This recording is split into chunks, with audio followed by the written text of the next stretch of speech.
Avis religieux vous est présenté par Arabesque.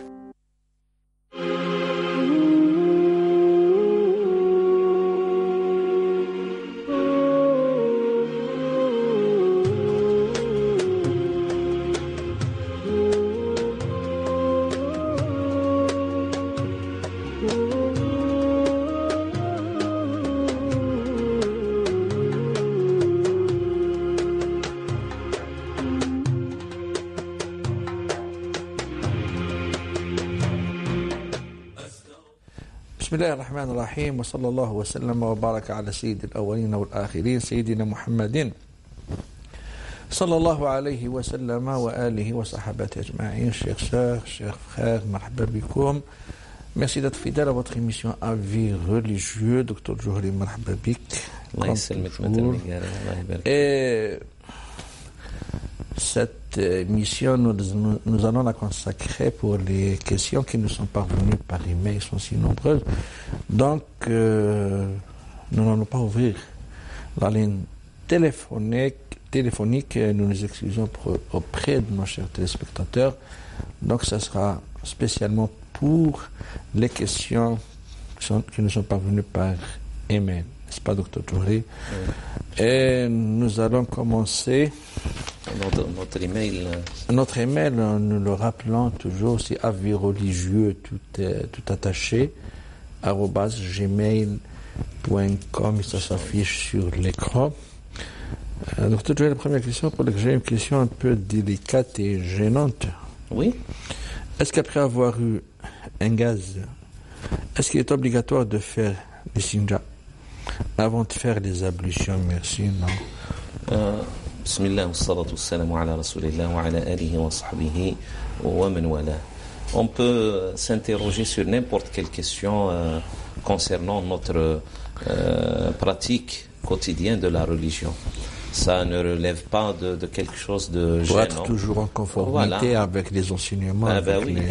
On peut s'interroger sur n'importe quoi qui a bien sûr un lien avec notre religiosité.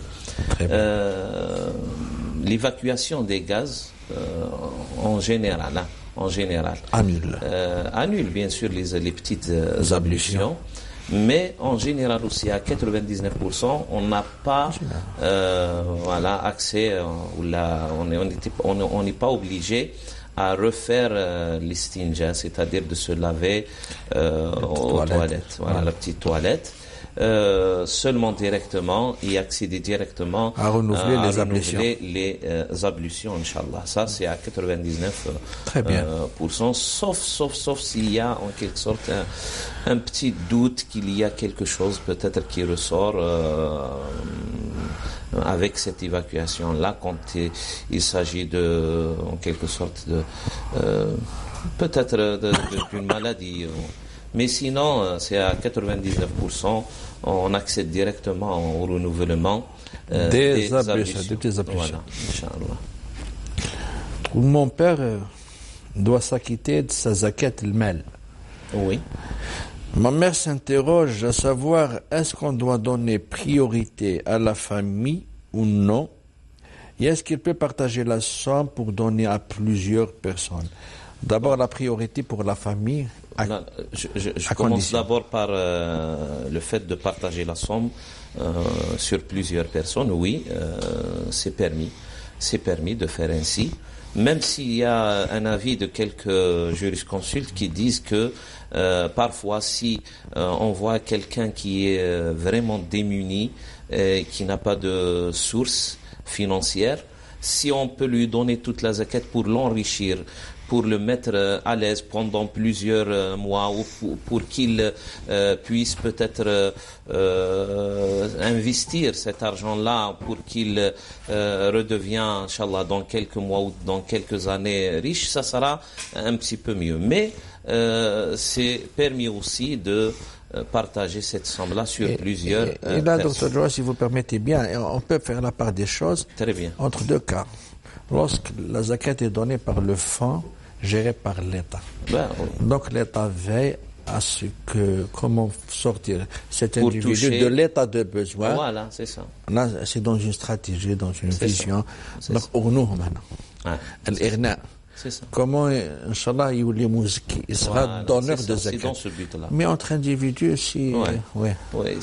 Déjà, c'est permis pour sa deuxième question. Pour sa première question, ça dépend la relation avec celui qu'elle considère comme membre de la famille. Et la règle, c'est que il n'y a pas de zakat, il n'y a pas d'aumône obligatoire à donner à quelqu'un avec qui on a une descendance ou une ascendance.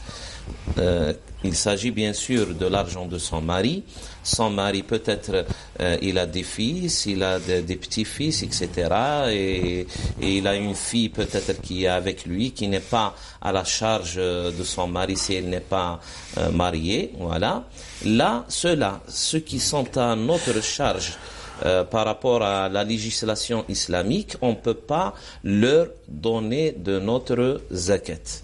Que ce soit nos ascendants, c'est-à-dire le père, le grand-père, la mère, la grand-mère, etc., ou que ce soit aussi nos descendants, le fils, le petit-fils, la fille, s'ils sont bien sûr toujours à notre charge. Mais s'il s'agit d'autrui que ceux que j'ai nommés maintenant, bien sûr que ça sera, c'est-à-dire mieux récompensé auprès d'Allah, barakallahu fik, al-aqrabuna awla bil ma'ruf. Et puis le prophète alayhi salam a été interrogé un jour par un de ses compagnons concernant ce sujet-là lui-même. Il lui a dit: ô prophète alayhi salam, qu'est-ce que vous dites si je mets ma zakat en main de mes proches? Si je mets ma zakat, ya Rasulullah, ara'ayta sadaqati, sadaqati, ça veut dire l'aumône obligatoire. Ara'ayta sadaqati, voilà, aj'aluha fi qarabati. Comment le prophète alayhi salam a répondu? Lui a répondu en lui disant: ça sera doublement récompensé, Inch'Allah.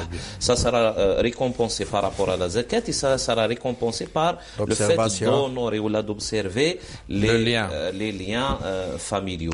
Hiya thintan sadaqatun wasila. Alors ça sera Inch'Allah permis pour votre mari qu'il... Une pierre de coups. Une pierre de coups.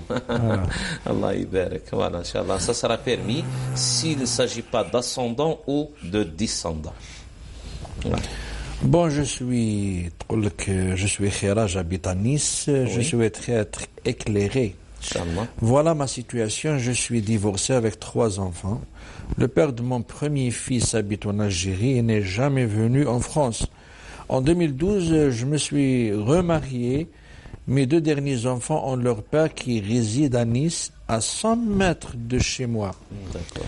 Le premier père de mon fils n'a jamais participé à quoi que ce soit pour notre enfant. Je n'ai jamais eu de pension alimentaire. Mon fils a aujourd'hui 16 ans. Oui. Mes 2 autres fils ont 5 et 6 ans. Leur père me donne la pension et il y avait une sorte de manipulation pour que je reste encore avec lui en couple. J'ai dit non, on est divorcés, je ne suis pas obligé de rester avec toi.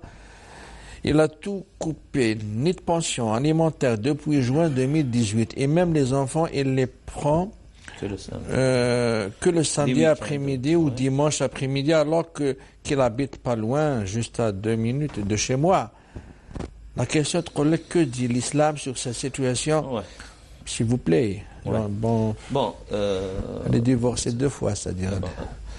Qu'il s'agit bien sûr des enfants. Il est clair. Voilà. Pour le premier qui a délaissé. Que ce soit pour le premier, que ce soit pour les 2 derniers, ils restent toujours sous la charge de leur père. Ça, c'est la loi, la charia et la loi. Et la loi encore. Voilà. Du moment qu'ils ne peuvent pas, qu'ils sont mineurs, c'est-à-dire ils ne peuvent pas se prendre en charge, travailler. Ils sont toujours dépendants. Voilà, ils sont toujours dépendants de leurs parents, on va dire.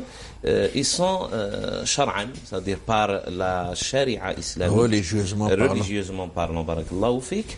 Ils sont à la charge de leur père, respectivement, c'est-à-dire votre premier enfant, voilà, les pères respectifs, votre premier enfant à la charge de son père, vos 2 derniers enfants à la charge de leur père, bien sûr. Et ça sera bien sûr, ils seront interrogés auprès d'Allah subhanahu wa ta'ala, mais aussi auprès de la loi si vous engagez une procédure judiciaire pour avoir la pension alimentaire, surtout celui qui vit là-bas en France. Ça veut dire que si vous pouvez le poursuivre en justice, rien que pour avoir cette pension-là pour ses enfants, bien sûr, ça sera de votre droit et du droit de vos enfants. Concernant vous-même, parce que ce que j'ai compris, c'est que vous avez demandé en quelque sorte le divorce. Hein. C'est vous qui avez demandé le divorce. Bon, par rapport à la charia, c'est-à-dire peut-être que ça peut se transformer ou se caractériser sous forme de khula', où la femme perd quelques-uns de ses droits par rapport... Non, il donnait avant, voilà, parce qu'elle mit l'accent sur le fait qu'il voulait bien qu'elle soit avec lui.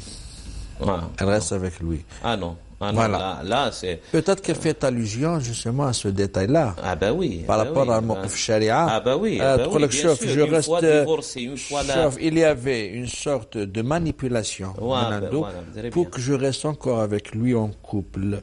J'ai dit non, on est divorcé, je ne suis pas obligé de rester avec toi. Donc il a coupé. Donc il donnait, c'est-à-dire il donnait, puis il a coupé. Voilà. Donc c'est-à-dire elle met l'accent sur ça. Déjà le fait de la manipuler pour peut-être retomber dans le haram, dans une situation qui n'est pas acceptée par la charia, oui, c'est une transgression aux enseignements de l'islam. La femme, une fois divorcée, une fois sa période de viduité écoulée, elle est étrangère par rapport à son ex-mari, elle ne doit plus vivre avec lui sous le même toit. Voilà, ils sont étrangers, voilà. Et puis, il y a une chose aussi, malgré qu'il y ait peut-être un litige entre les ex-époux, les deux, parfois il y a des litiges, parfois il y a des mécontentements, il y a des problèmes. Ça n'amènera jamais l'époux, voilà, l'ex-époux, qui est le père, à délaisser ses enfants parce qu'ils sont peut-être sous, on va dire, pour régler les comptes. Voilà, pour régler les comptes avec son ex-épouse, il va priver peut-être ses enfants de leur droit de pension. Voilà, c'est un crime. Et puis le prophète alayhi salatu wassalam l'a qualifié de haut crime en quelque sorte, de haut péché, on va dire, qui pèse lourd le jour du jugement dernier. Donc on les suggère d'engager une procédure juridique. Très bien. J'allais dire seulement le hadith du prophète sallallahu alayhi wa sallam, où il dit la ajidu a'zama dhanban 'inda Allah mimman yudayyi'u man ya'ul aw man yudayyi'u man yaqut. Je n'ai pas trouvé de plus pesant dans la balance des récompenses et des châtiments, des sayyi'at, al-hasanat ou sayyi'at, je n'ai pas trouvé de plus lourd que le châtiment ou le péché de celui qui délaisse ceux qui sont à sa charge. Voilà. Très bien. Alors que vous pouvez, madame, engager une procédure judiciaire pour retrouver vos droits et le droit de vos enfants. Bon, bonjour, Cheikh Nat. Voilà, je suis un malade avec trois maladies chroniques qui m'interdisent de jeûner. Je veux savoir quelle est la somme à débourser par journée de jeûne. Bon, s'il s'agit peut-être d'une personne qui vit en Algérie, on va lui dire à peu près 100 dinars pour chaque jour, Inch'Allah, qu'Allah Azza wa Jalla accepte de vous. S'il s'agit d'une personne qui est en Europe, en général, c'est à peu près 3 jusqu'à 350, 3,50 € pour chaque journée. Et s'il s'agit de quelqu'un qui vit peut-être aux États-Unis ou là au Canada ou là, ça sera à peu près dans les environs de $4. $4 canadiens ou à peu près $5 américains. Voilà, c'est toujours essayer d'estimer ça par rapport à la valeur de la zakat al-fitr, la zakat de la rupture du jeûne du mois de Ramadan. Ça sera la moitié de cette aumône-là. Voilà. Bon, l'autre question, je ne sais pas si c'est la même liée à première ou si indépendante. Si on n'a pas d'argent pour payer ses jours, non fait bien sûr. Voilà. Comment on fait, sachant qu'on ne peut pas jeûner car malade, j'ai enlevé l'estomac. Et c'est ma 3e opération de l'estomac. Elle n'a pas d'argent, elle n'a pas le moyen financier. Voilà, si vous n'avez pas les moyens financiers, essayez c'est-à-dire d'y aller jusqu'au bout de votre capacité. Taqullaha. Si vous pouvez peut-être donner le 10e, donnez le 10e. Si vous pouvez donner peut-être la moitié ou un tiers de cela, donnez-le. Mais ça restera, Inch'Allah, ça restera toujours une dette entre vous et Allah subhanahu wa ta'ala. Parce que ce n'est pas une dette à s'en acquitter immédiatement. Vous voyez, c'est-à-dire vous pouvez l'échelonner, si on peut dire. Hein. C'est-à-dire vous avez 30 jours ou 29 jours, vous avez peut-être pour chaque journée 3,50 € ou l'aide 100 dinars par rapport à un autre pays, etc. Vous pouvez vous en acquitter pour 3 jours, Inch'Allah, l'autre mois pour 3 autres jours, peut-être dans 6 mois pour 10 jours, etc. jusqu'à ce que vous remboursiez, Inch'Allah, votre dette. Ça sera toujours une dette. Oui. Très bien. Bon, l'année dernière, une femme, l'année dernière, j'étais enceinte. Je n'ai pas pu faire le ramadan. Je n'ai pas rattrapé le mois non fait. Cela fait 1 an. Dois-je donner de l'argent? Si oui, combien? C'est-à-dire l'argent avec le remboursement. Barakallahu fik. Voilà, il faut préciser ça parce qu'il y en a qui donnent comme ça des fatwas qui ne sont pas basés. Voilà, sur des sources fiables, qui disent que la femme, si elle est enceinte, elle a le droit de ne pas jeûner, elle est dispensée, et puis elle s'en acquitte seulement de la fidia. Non, ça c'est pas basé du tout. Hein. C'est que la femme, oui, si elle allait, si elle est enceinte, elle est dispensée du jeûne. Voilà, d'accord. Mais sous condition de rembourser, Inch'Allah, après. Même après quelques années, hein, ça restera toujours une dette de rembourser. Et puis, s'il y a négligence dans le remboursement, un délaissement, c'est-à-dire elle n'avait plus... Retardation justificative. Voilà. Là, elle est en quelque sorte dans l'obligation de rajouter, c'est pas dans l'obligation, recommandé. Ça sera recommandé. Ça sera recommandé de rajouter une fidia. Pour chaque jour. Elle est remboursée et fidia pour le retard. Voilà. Et le fidia, c'est combien? C'est à peu près, on va dire, à 100 dinars, arrondi. On va arrondir à 100 dinars. C'est-à-dire, si elle est en France. Si elle est en France, ça sera 3,50 €. Non, ça sera 3,50 € parce que la fidia, elle est toujours liée à l'aumône de la rupture du jeûne. La moitié. C'est la moitié, c'est très ça, bien. On va dire. Notre sœur doit d'abord rembourser. Et puis, elle va chercher est-ce qu'elle a retardé pour une justification valable ou pas. S'il y a délaissement sans qu'il y ait une justification valable, là, il lui sera recommandé de rajouter une fidia. Mais le remboursement y est toujours. Ah oui. Inéluctable. Très bien. Ma fille allait un bébé de 4 mois. Doit-elle jeûner d'abord? Et si elle ne doit pas jeûner, que doit-elle faire pour s'acquitter de son jeûne? Sachant que Ramadan dernier, elle était enceinte, elle n'a pas jeûné 15 jours. Que doit-elle faire pour s'acquitter des 15 jours qu'elle n'a pas jeûné? On vous remercie. Merci pour votre émission. C'est le même cas. C'est le même cas. Qu'elle soit en état de grossesse ou qu'elle allait un enfant, elle est toujours dispensée. Elle est dispensée.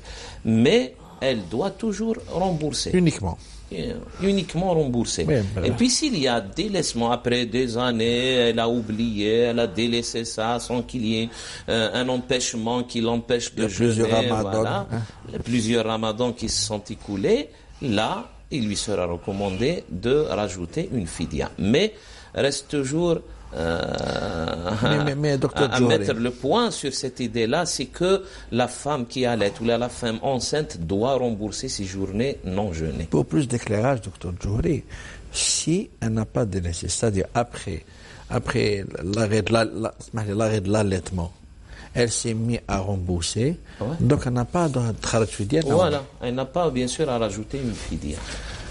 Bon, je suis diabétique. Je ne peux donc pas faire le ramadan avec l'avis du médecin, très bien. J'ai un enfant adopté par kafala. Il a 18 ans, c'est un étudiant, il est étudiant, donc il n'a pas de revenus.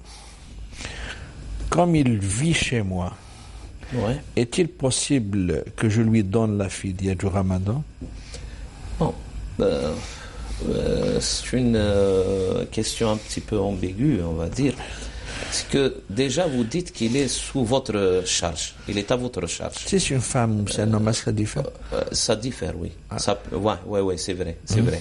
S'il s'agit peut-être d'un homme, celui qui nous a posé la question, s'il s'agit d'un homme, du moment que ce jeune-là est sous votre charge, normalement, vous ne pouvez pas lui donner. C'est une femme. Voilà. Mais il s'agit d'une femme, elle peut donner sa fidya.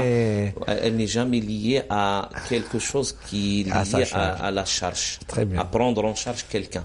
C'est la règle. La femme en islam, en général, même qu'elle soit riche, qu'elle a des ressources financières, qu'elle est aisée, voilà. La règle dit qu'elle ne prend pas en charge, qu'elle prend en charge personne. Elle ne prend en charge personne, malgré qu'il soit. Est-ce que je peux... Alors, elle peut donner sa zakat, elle peut donner sa fidya, elle peut donner la kafara à quiconque. Si on met le deuxième cas, si c'est un homme, il est à sa charge par la force de la loi. C'est ça, c'est ça. J'allais le dire. Très bien. Et malgré que peut-être, vu la charia, c'est une kafala, il n'y a pas d'adoption, etc. On ne rentre pas dans ces détails-là qui vont nous éloigner du but. Ces détails Barakallahu fik. Du moment que la loi dit que cet enfant-là est à votre charge, vous le prenez en charge par la force de la loi. Par la force de la loi, bien sûr. Voilà. Très bien. Très bien. Yasmine de Marseille. Malheureusement, je ne sais pas lire l'arabe. Je voudrais savoir, est-ce que je peux lire le Saint-Coran en français? Est-ce que c'est valable? Il n'y a pas déjà le Saint-Coran en français, ça n'existe pas. C'est la traduction. C'est la traduction d'essence. D'essence. Voilà. يعني ترجمة معاني القرآن. On ne peut pas dire le Coran en arabe. Il n'y a qu'un seul Coran. Il y a qu'un seul Coran. Il y a des traductions d'essence. Il y a des traductions d'essence du Coran.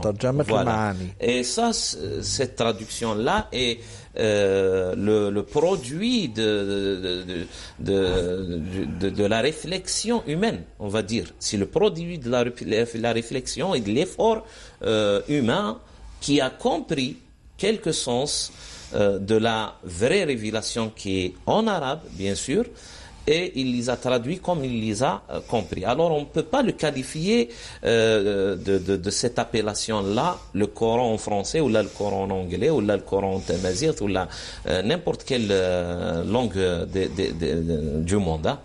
Alors là, s'il s'agit de lire cette traduction-là pour comprendre, pour saisir l'essence, pour saisir les enseignements qu'Allah Azza wa Jal voulait dire aux humains à travers son message, oui, c'est bénéfique et ce sera récompensé, Inch'Allah, auprès d'Allah, parce que c'est un effort fournis pour comprendre ce qu'Allah subhanahu wa ta'ala voulait nous dire.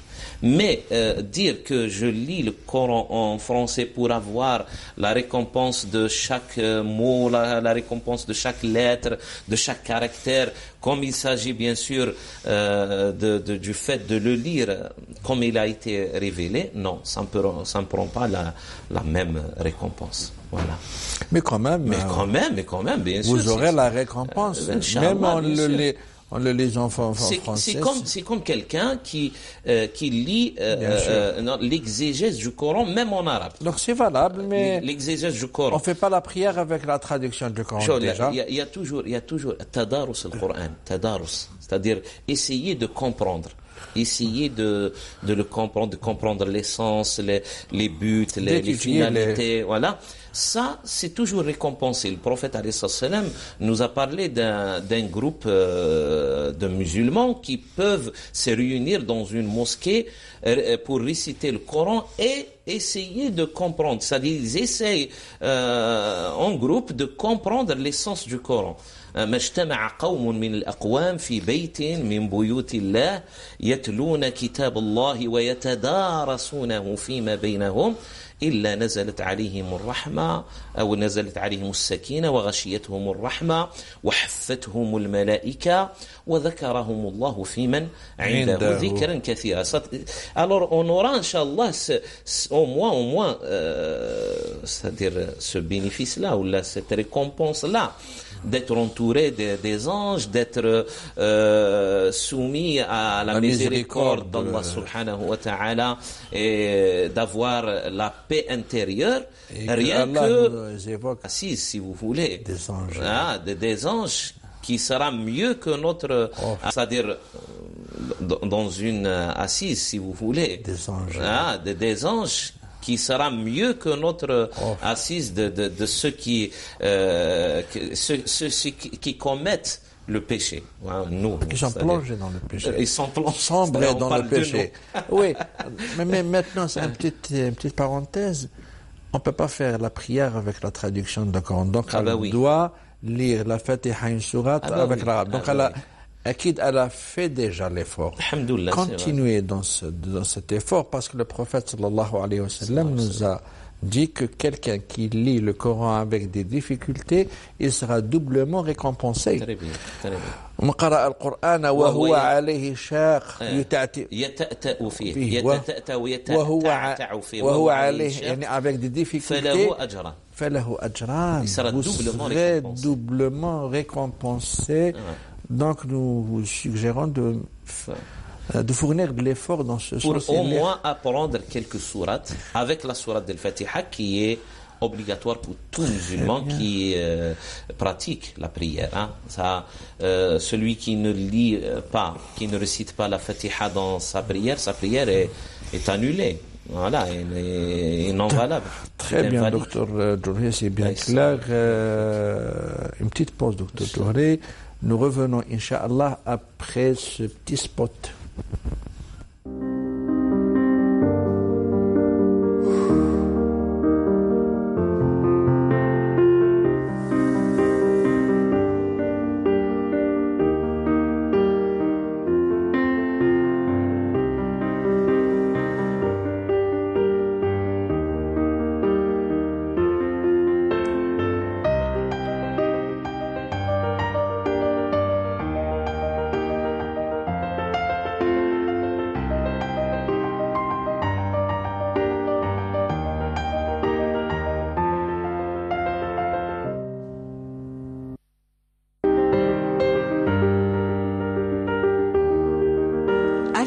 Vous est présenté par Arabesque.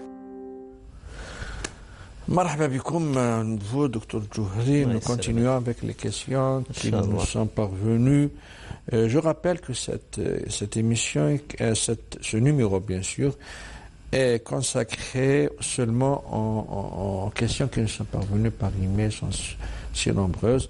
Donc, nous n'avons pas ouvert la ligne téléphonique. Et nous nous excusons auprès de nos frères et sœurs parce que il y avait beaucoup, comme vous l'avez ils sont tellement dit, beaucoup, donc. C'est-à-dire qui ont peut-être envoyé leurs emails, leurs questions, Et on Ils a tardé attendent. pour Ils attendent. la réponse.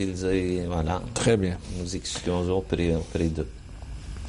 Bon, je vous fais part de ma situation. Oui.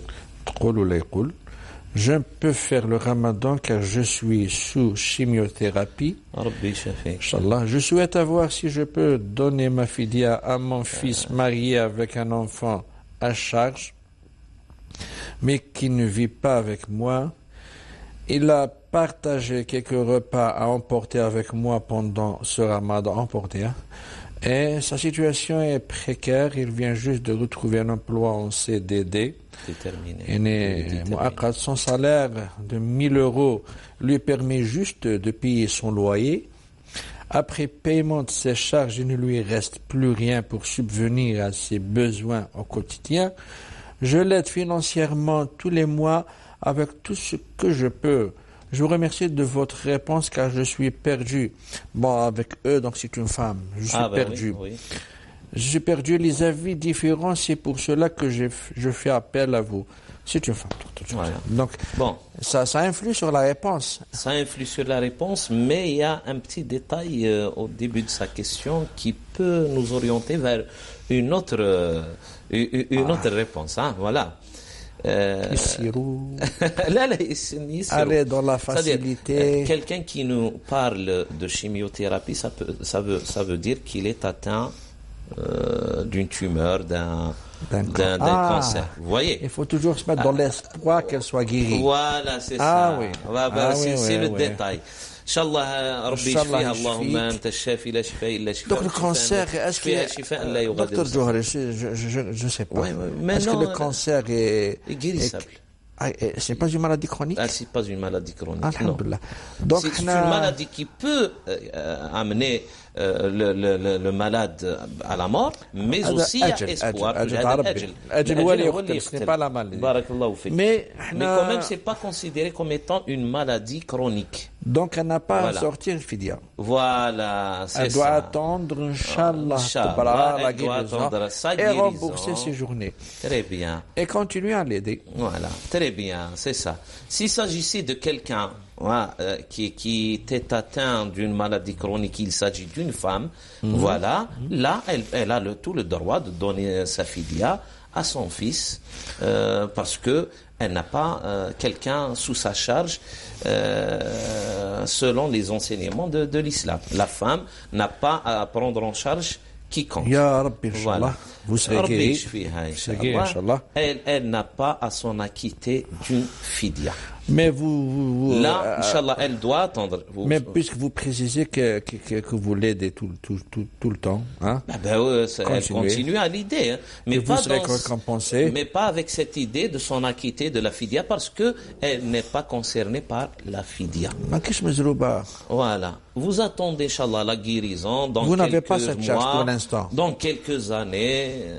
Vous n'avez pas pour l'instant, elle n'a pas cette charge de sortir fidia. Très bien. Donc, il faut l'orienter vers l'aide de son enfant. Voilà, seulement. Mais pas avec cette idée de lui donner la fidia, parce que vous n'êtes pas concerné par la fidia. Inch'Allah, ya Rabbi, c'est l'espoir.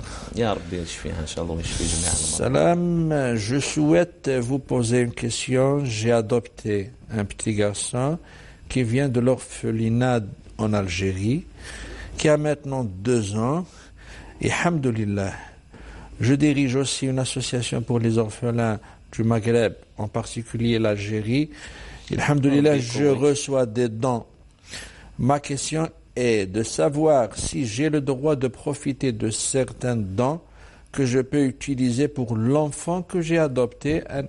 Un exemple, j'ai eu un gros lot de lingettes et j'ai pensé à garder quelques paquets, mais je veux d'abord savoir si c'est accepté dans la religion. Barakallahu fikum, pour votre réponse, puisqu'il est, il est adopté, à titre adoptif, non? Bon, si vous êtes dans la nécessité, c'est par rapport à vous, hein. C'est par rapport à vous qui prenez en charge cet enfant. Mais les dons, c'est pour les enfants adoptés. Adoptés, je sais pas. Adoptés, plutôt adoptés. Elle dit, en particulier, une association pour les orphelins du Maghreb. Voilà. je sais pas, est-ce qu'on peut le considérer comme orphelin, du moment peut-être qu'il n'a pas de parents? Oui, vous pouvez bénéficier de cela, mais que ça soit directement lié à l'enfant, hein. Que ça soit directement. Oui. Que ça soit بقدر الاحتياج, parce qu'il est déjà pris en charge. ومن يستعفف يعفه الله. بارك الله فيك. Vous savez que même c'est dans ce sens-là, c'est dans cette finalité. C'est que Allah subhanahu wa ta'ala a permis pour celui qui prend en charge un orphelin, cet orphelin-là, peut-être il a une richesse, une certaine richesse, une certaine ressource financière. Allah Azza wa Jalla a dit à celui qui le prend en charge, si vous êtes en nécessité, vous pouvez manger et vous nourrir de l'argent bil ma'ruf, c'est-à-dire et ne pas dépasser en quelque sorte la limite de votre besoin. ومن يستعفف. Il faut penser à la crédibilité de votre association pour laquelle vous êtes. Voilà. Parce que... Et du moment que vous êtes responsable dans cette association-là, peut-être il y a des dires de ci, de par là, etc. Aller dans la philosophie de la chose. Qu'est-ce qu'adopter quelqu'un? C'est le prendre à ma charge. C'est ça. C'est pas le prendre à la charge de l'association. Voilà, c'est ça. C'est par rapport à vous. Le fait vous êtes de l'adopter... C'est ce que j'ai dit. C'est ce que j'ai dit. Oui. C'est-à-dire, s'il s'agit de vous qui êtes en nécessité, qui êtes à votre charge par la force de la loi, vous pouvez vous aider par rapport à cette charge-là, au cas de prendre, voilà, en cas de nécessité, en cas de besoin, parce que vous n'avez pas peut-être les moyens. Et dans les limites du besoin. Il ne faut pas dépasser. Voilà, mais si vous pouvez vous en passer, oui. Ça sera mieux, Inch'Allah. Voilà, c'est ça. Très bien. Ouais. Bonjour, tout d'abord, je vous souhaite une bonne et heureuse fête de l'Aïd. Merci. Allah يبارك فيك, Maître Bigari, si oui. je peux rajouter petite chose. Alors. C'est-à-dire, ثقة مع الناس. Oui, la crédibilité. La crédibilité, c'est que s'il y a quelqu'un qui travaille pour une association, etc., il ne faut pas que ça soit pour tirer bénéfice. Il faut qu'il donne exemple. Parce apparemment, il ne s'agit pas de son besoin. Il s'agit d'un besoin. Comme il est cité dans sa question, elle reçoit des dons. Voilà. Donc elle a de la crédibilité pour cette association. Et il faut la préserver. Voilà, il faut préserver cette crédibilité qui est si chère. Hein. Voilà, très bien. C'est ça, Dr. Joy? Oui, c'est ça. Bonjour, tout d'abord je vous souhaite une bonne et heureuse fête de l'Aïd. Ma question est la suivante. J'aurais voulu avoir votre avis concernant la zakat al-mal. J'ai ma fille qui est adulte et étudiante célibataire. Qui n'a aucune ressource financière bien sûr, qui vit chez moi. Est-il licite de lui donner la zakat al-mal cordialement? On retourne toujours à la règle. Les deux cas. Voilà. S'il s'agit de son père, voilà, celui qui nous a posé la question, c'est le père de cette fille-là qui est étudiante, etc. Puisqu'elle est célibataire toujours. Elle est étudiante. Elle est toujours à sa charge. Barakallahu fik. Du moment qu'elle est célibataire, elle est adulte ou pas, hein? C'est-à-dire qu'elle soit adulte ou qu'elle soit mineure, elle est toujours à la charge de son père. Même qu'elle peut-être atteigne les 20 ans, les 30 ans, les 40 ans, etc. D'accord? Alors, elle est toujours à la charge de son père. Du moment qu'elle n'a pas changé, en quelque sorte, de situation. C'est-à-dire, elle est toujours célibataire, elle restera toujours à la charge de son père. Si elle se marie, là, bien sûr, elle change de situation sociale. Elle deviendra à la charge de son mari. Maintenant, si c'est la mère qui nous a posé la question, c'est par rapport à ça. Elle va donner cette zakat-là à sa fille ou là à son mari pour qu'il puisse peut-être s'aider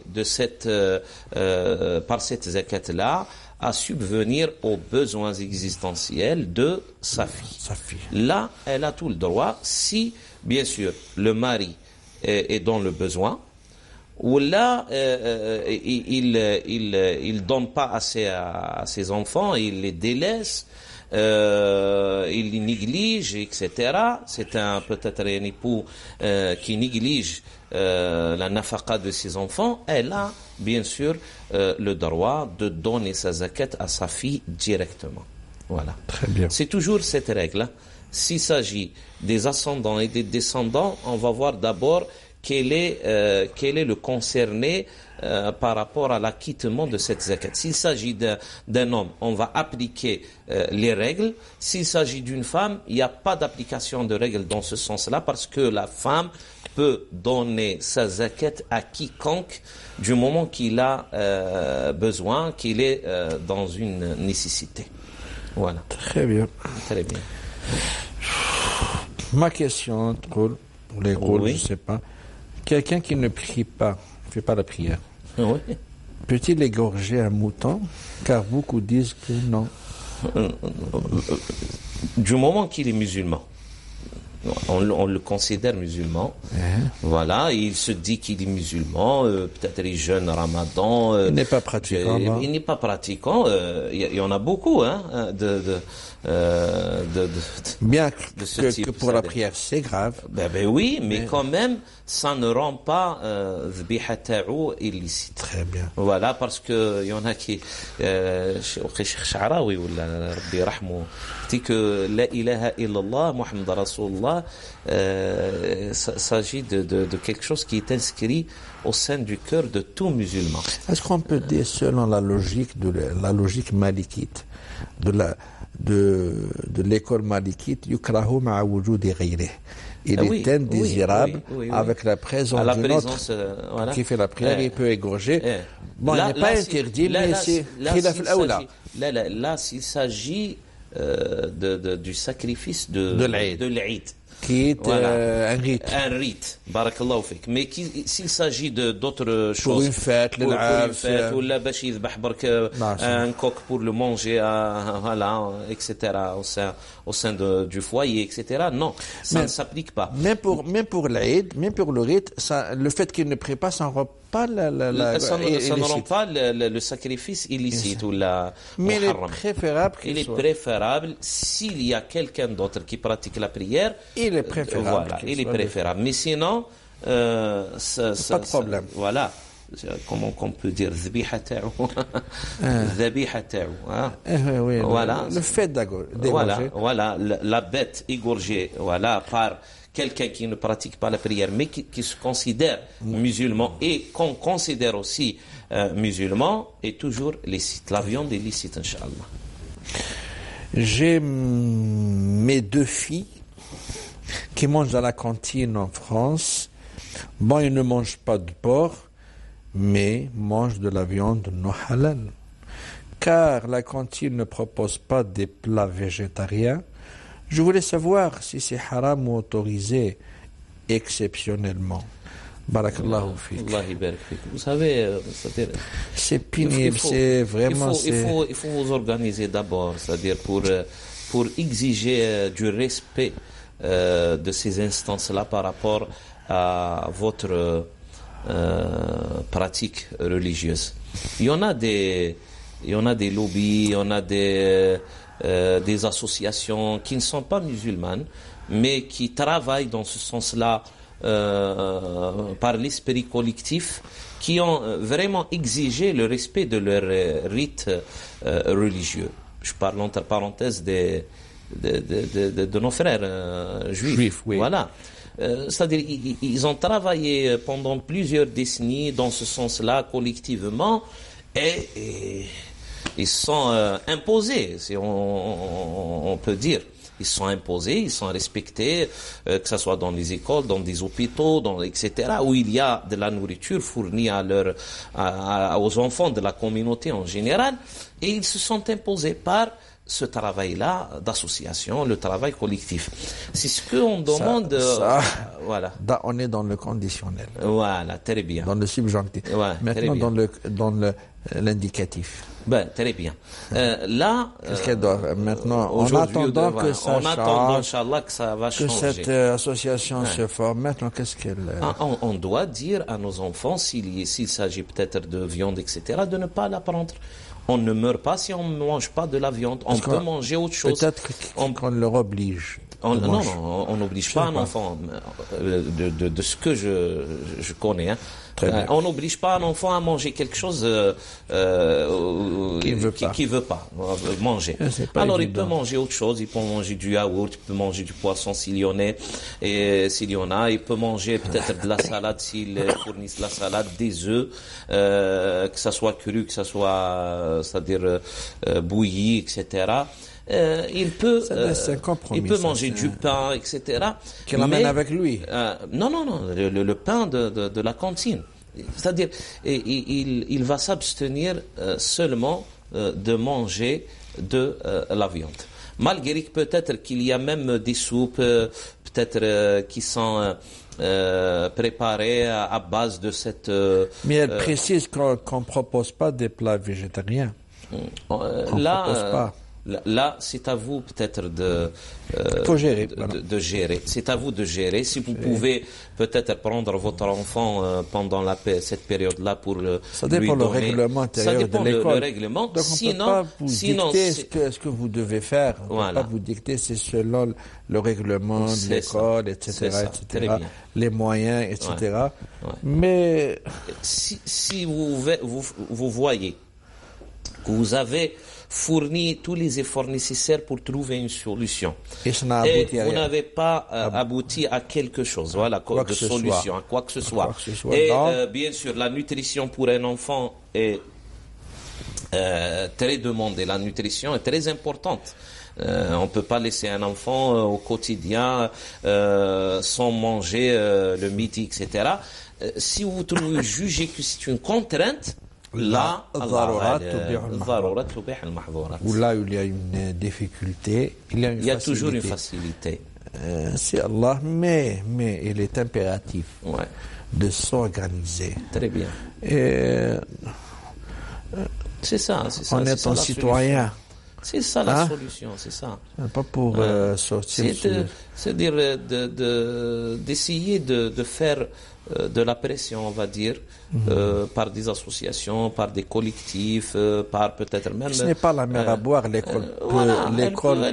Elle peut fournir un plat végétarien tous les jours. Pour quelques élèves. Pour quelques élèves. Parce qu'il y en a, même ceux qui sont végétariens, et qui, c'est-à-dire, élèvent leurs enfants dans cet esprit d'être végétarien, qui exigent aussi pour les écoles de préparer des